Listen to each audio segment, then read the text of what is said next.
আগামী রবিবার মার্গশীর্ষ অমাবস্যার দিনে ভুলেও মুখে তুলবেন না এই 5টি খাবার। পরিবারে নেমে আসবে চরম বিপর্যয়, দুঃখ, দারিদ্রতা ও গৃহ অশান্তি। তাই আজকেই সাবধান হয়ে যান। নমস্কার বন্ধুরা, আমি সুচরিতা সবাইকে স্বাগত জানাচ্ছি কিপ গ্রুমিং চ্যানেলে। বন্ধুরা, আশা করছি ঈশ্বরের আশীর্বাদে প্রত্যেকেই ভালো আছেন এবং সুস্থ আছেন। চলছে অগ্রহায়ণ মাস। ভগবান শ্রীকৃষ্ণ নিজেই বলেছেন, মাসের মধ্যে আমি মার্গশীর্ষ। তাই এই মাসে একদিকে যেমন ভগবান শ্রীকৃষ্ণের আরাধনা করা অত্যন্ত শুভ, ঠিক সেরকম ভাবে এই মাসটিকে বলা হয় লক্ষ্মী মাস। অগ্রহায়ণ শব্দের আবিধানিক অর্থ হলো বছরে যে মাসে সর্বশ্রেষ্ঠ ব্রীহি অর্থাৎ ধান উৎপন্ন হয়। অতীতে এই মাসে সর্বাধিক বেশি ধান উৎপাদিত হতো বলে এই মাসটিকেই বছরের প্রথম মাস বলে গণ্য করা হতো। বন্ধুরা, অগ্রহায়ণ মাসের অমাবস্যা তিথি আসতে চলেছে আগামী রবিবার। অগ্রহায়ণ মাসটি বিধিগতভাবেই পালন করা উচিত, কারণ এই অগ্রহায়ণ মাসে যদি বিধিগতভাবে পালন করা যায় তাহলে সেই গৃহের ওপর মা লক্ষ্মী এবং ভগবান শ্রীকৃষ্ণের আশীর্বাদ সদা সর্বদা বিরাজ করে। আমরা প্রত্যেকেই জানি যে গৃহে যদি কোনো রকম দোষ থাকে তাহলে সেই গৃহে মা লক্ষ্মী কখনোই প্রবেশ করেন না। তাই বন্ধুরা, আমাদের সমস্ত কাজ বিবেচনা করে করা উচিত। তার মধ্যে প্রথম আসে খাদ্য খাবারের বিষয়ের বিধিনিষেধ। আমাদের সনাতন ধর্মে শাস্ত্রগত উল্লেখ আছে যে খাদ্য খাবারের বিধিনিষেধ। কিছু কিছু বিশেষ দিন আছে, তাতে খাদ্য খাবারের বিধিনিষেধগুলো অবশ্যই মেনে চলা উচিত। সেটি মেনে না চললে সারা বছর রোগ জ্বালায় জীবন অসহ্য হয়ে যায় এবং চিকিৎসার পেছনে, ডাক্তারের পেছনে উপার্জনের অর্ধেকের বেশি টাকা চলে যায়। অগ্রহায়ণ মাসের প্রত্যেক কটি দিনে এই খাদ্য খাবারের বিধি নিষেধগুলো মেনে চলা উচিত। কিন্তু যদি সেটি সম্ভব না হয় তাহলে অন্তত অগ্রহায়ণ মাসের পূর্ণিমা, অমাবস্যা, একাদশী এবং সংক্রান্তি তিথিতে খাদ্য খাবারের বিধি নিষেধ অবশ্যই মেনে চলতে হবে। আজকের পর্বে আমি আপনাদের সঙ্গে শেয়ার করব আগামী রবিবার মার্গশীর্ষ অমাবস্যার দিন ভুলেও কোন 5টি খাবার আপনারা মুখে তুলবেন না। তাই আমার সকল দর্শক বন্ধুদের অনুরোধ করব যে আজকের এই ভিডিওটি একদমই স্কিপ না করে সম্পূর্ণ দেখবেন। দেখার পর যদি ভালো লাগে তাহলে অবশ্যই কিন্তু একটি লাইক করবেন, কমেন্টসে লিখবেন জয় মা কালীর জয়, এবং বন্ধুরা অবশ্যই ভিডিওটি শেয়ার করবেন আপনাদের নিকট আত্মীয় স্বজন এবং বন্ধু বান্ধবদের সাথে। চলুন বন্ধুরা, আসা যাক মূল পর্বে। প্রথমেই আপনাদের জানিয়ে দিই মার্গশীর্ষ অমাবস্যা অর্থাৎ অগ্রহায়ণ অমাবস্যা কখন থেকে লাগছে এবং কখন ছাড়ছে।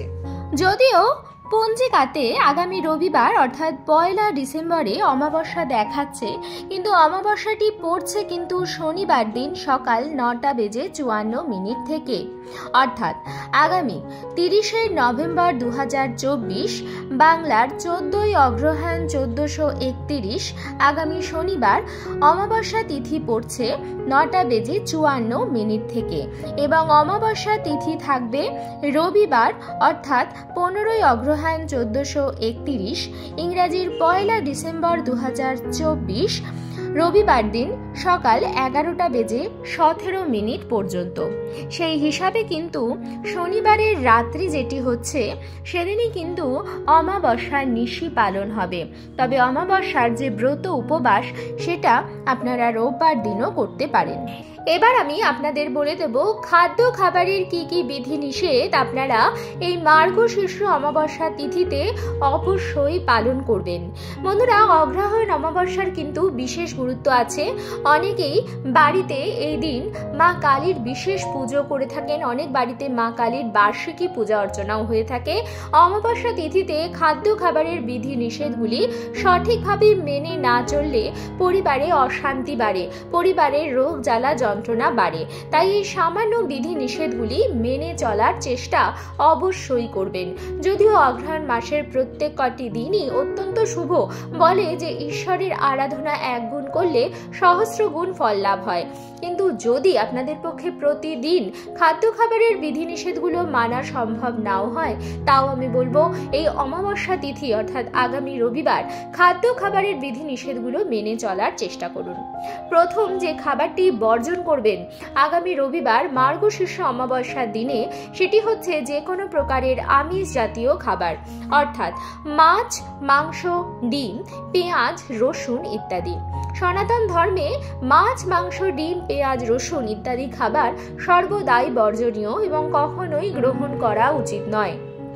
যদি আপনি চান আপনার গৃহে ঈশ্বরের বাস হোক এবং ঈশ্বরের আশীর্বাদ আপনার পরিবারের ওপর সদা সর্বদা বর্ষিত হতে থাকুক, তাহলে অগ্রহায়ণ মাসে বা যে কোনো পবিত্র মাসে এই সমস্ত জিনিসগুলি বর্জন করবেন এবং অমাবস্যা তিথিতে তো অবশ্যই এই সমস্ত জিনিস বর্জন করা উচিত। এই দিন সকালবেলা প্রাতঃ স্নান সেরে ঈশ্বরের আরাধনা করবেন এবং একটি ঘিয়ের প্রদীপ প্রজ্বলিত করবেন। এদিন আপনার ঠাকুরের সিংহাসনে যা যা দেবী এবং দেবতা আছেন সকলের পূজা অর্চনা করবেন এবং মা কালীর বিশেষভাবে পুজো করবেন।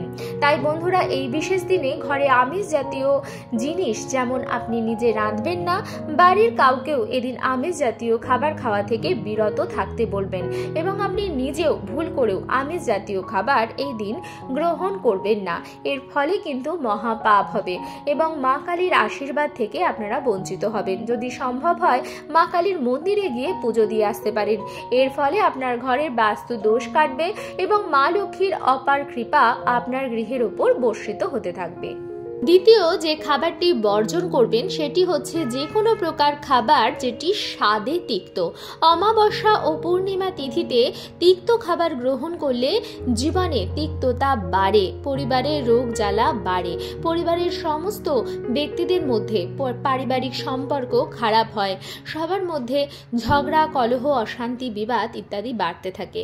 তাই অগ্রহায়ণ মাসের অমাবস্যা তিথি অর্থাৎ মার্গশীর্ষ অমাবস্যা তিথিতে উচ্ছে, করলা, পাতা বা এমন কোনো জিনিস যেটি স্বাদে তিক্ত সেই সমস্ত খাবারগুলি বর্জন করার চেষ্টা করবেন। তৃতীয় যে খাবারটি মার্গশীর্ষ অমাবস্যায় ভুল করেও খাবেন না সেটি হচ্ছে দই। সেটি টক দই বা মিষ্টি দই, যে কোনো প্রকারের দই হতে পারে, তবে অগ্রহায়ণ মাসেই দই খাওয়া উচিত নয়। আসলে অগ্রহায়ণ মাসে শীতের শুরু হয়, চলতে থাকে হিমেল হাওয়া, আবহাওয়া পরিবর্তনগত কারণে যে কোনো ঠান্ডা জিনিস এই সময় বর্জন করা উচিত। সেটি ঠান্ডা পানীয়, আইসক্রিমও হতে পারে। তবে শাস্ত্রে উল্লেখিত রয়েছে যে অগ্রহায়ণ মাসে দই খেলে সারা বছর কফ বা শ্লেষ্মা জাতীয় রোগে ভুগতে হয়। তাই এই অগ্রহায়ণ মাসের মার্গশীর্ষ অমাবস্যায় দই গ্রহণ করবেন না। যদিও দই একটি নিরামিষ পদ, কিন্তু তা হলেও যেহেতু এটি ঠান্ডা জাতীয় জিনিসের মধ্যে আসে তাই দই বর্জন করবেন। চতুর্থ যে খাবারটি অগ্রহায়ণ অমাবস্যা অর্থাৎ মার্গশীর্ষ অমাবস্যায় ভুলেও খাবেন না সেটি হচ্ছে সাদা নুন। অমাবস্যা পূর্ণিমা তিথিতে অনেকেই উপবাস করে থাকেন, যেটা শরীরের জন্য অত্যন্ত ভালো। তাছাড়া অগ্রহায়ণ মাসে যখন রোজকার খাবার তৈরি করবেন তখনও আপনারা সাদা নুনের পরিবর্তে সন্ধ্যাক লবণ ব্যবহার করার চেষ্টা করবেন। পুষ্টিগুণে ভরপুর সন্ধ্যাক লবণ যদি অগ্রহায়ণ মাসে আপনারা গ্রহণ করেন তাহলে সারা বছর সুস্থ ও নিরোগ থাকবেন। যদি প্রতিদিন গ্রহণ করা সম্ভব না হয় রান্নায়, তাহলেও সামান্য পরিমাণে সন্ধ্যাক লবণ আপনারা সেবন করতে পারেন। আর মার্গশীর্ষ অমাবস্যায় তো বিশেষ করে আপনারা যে নিরামিষ খাবার গ্রহণ করবেন সেটি অবশ্যই সন্ধ্যাক লবণ দিয়েই বানাবেন। ব্রত উপবাসে সাধারণ লবণ যদি ভুল করেও খেয়ে ফেলেন তাহলে কিন্তু সেই উপবাস সেখানেই ভঙ্গ হয়ে যায়। তাই বন্ধুরা, ব্রত উপবাসে সাদা নুন চলে না।